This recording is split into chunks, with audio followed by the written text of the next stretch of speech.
Hi everyone, thank you so much for joining us. Firstly, am I audible? Great. Thank you so much for being here. So before beginning, I would just like to ask you to recall a memory.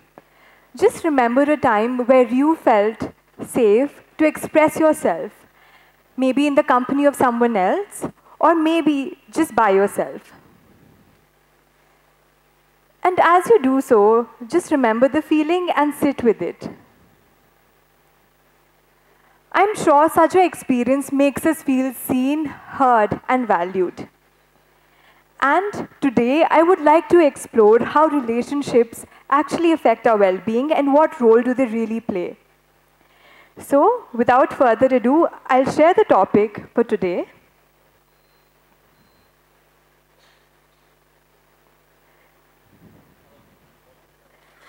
So today, we would like to talk about why do we need safe sharing spaces now more than ever. And I'm not sure if you've heard the term before, but we would explore it in our talk today. And before moving forward, I would like to share some statistics with you.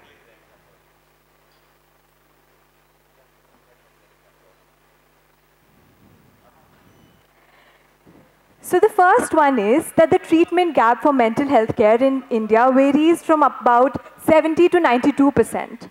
And the second one is that the World Health Organization has predicted that the next pandemic might be related to mental health care. And by 2030, depression would be the largest burden on healthcare. I know these are really startling facts, but the point here is that we need to focus on our mental well-being now more than ever. And we need systems that provide resources that are accessible, available, and affordable. And when we talk about all this, the most key value that comes into our mind is how can we build support systems that help us pave the way for the same. So firstly, I would also like to share another interesting fact with you.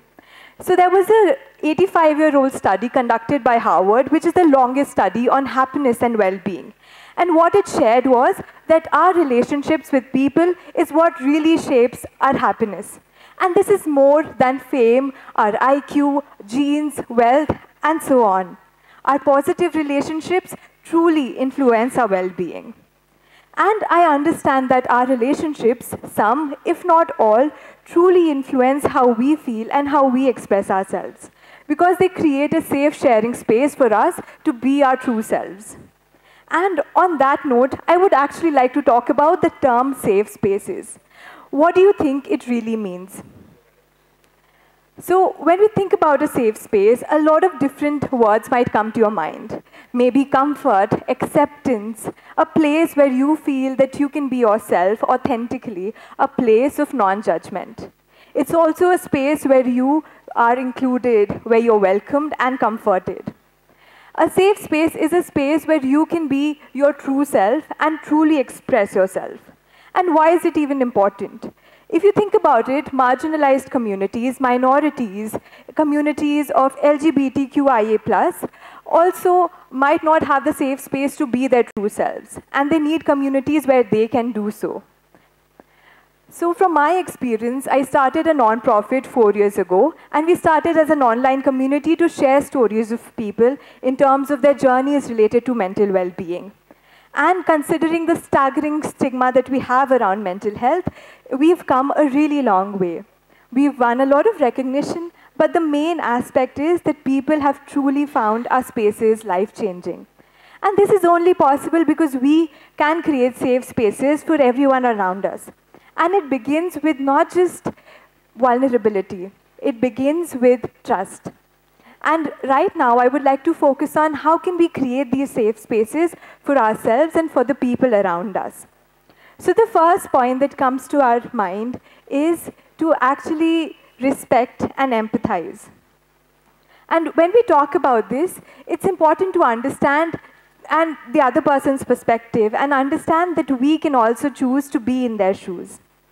I would also like to iterate that safe spaces are a part of the solution and not the entire solution. They can, of course, not substitute therapy or mental health care professionals, but they are important when we talk about creating important support systems for us. Coming back to how safe spaces help us, I would like to focus on 4 key points.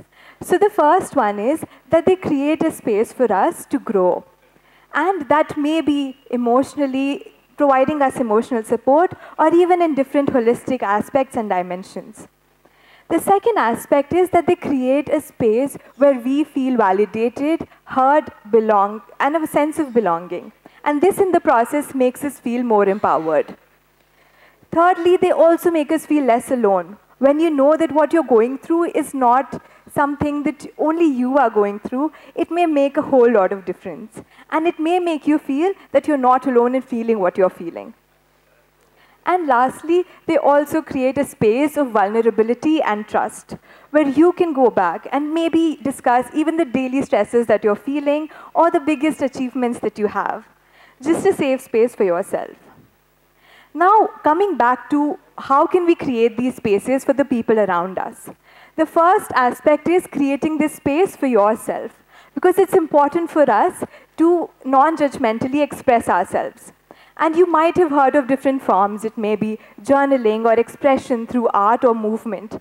These are all spaces where we can be our true selves and express what we're feeling. Secondly, how can we create these spaces for others? So, as I mentioned earlier, empathy is such a game changer. Just understanding someone else's perspective and being in their shoes makes a whole lot of difference. This also involves putting our biases, stereotypes, even unconscious biases to a hold and accepting them for the person that they are. Secondly is also adopting the growth mindset. You might have heard of it, but it's just an understanding of the fact that our abilities and skills are not set in stone, and we can always choose to grow. Third is also creating a space where you affirm and also express gratitude. So the smallest of things, for example, validating the experience of another person or affirming with words such as, I am here for you, I understand what you're feeling, and it's okay to feel whatever you're feeling, goes a long way. Next, another aspect is creating a space where the other person feels comfortable in being emotional and vulnerable. And that also means putting our judgments behind once again.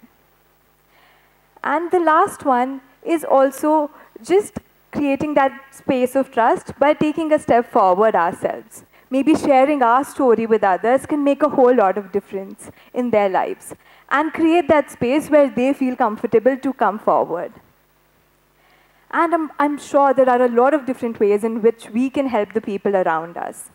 And I truly believe that by being an empathetic listener as well, we can create huge ripples of change. And we can truly be the change that we want to see. Thank you.